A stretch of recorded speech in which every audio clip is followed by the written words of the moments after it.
प्रदूषण म्हणजे वातावरणात, पाण्यात, हवेत किंवा अन्नात सजीवांना हानिकारक असलेले पदार्थ मिसळण्याच्या क्रियेला प्रदूषण असे म्हणतात. औद्योगिक माती पाण्यात हवेत मिसळत आहे. इंधनाचा अतिवापर वाहनामुळे CO2 जास्त प्रमाणात बाहेर निघत आहे.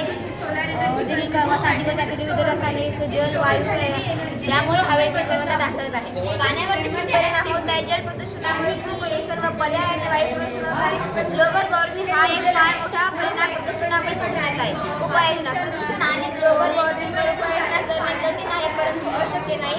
ग्लोबल वॉर्मिंगला आळा घालता येतो. व्यक्ती आणि समाजात सर्वांनी संयुक्तपणे प्रयत्न केले की ही गोष्ट शक्य आहे.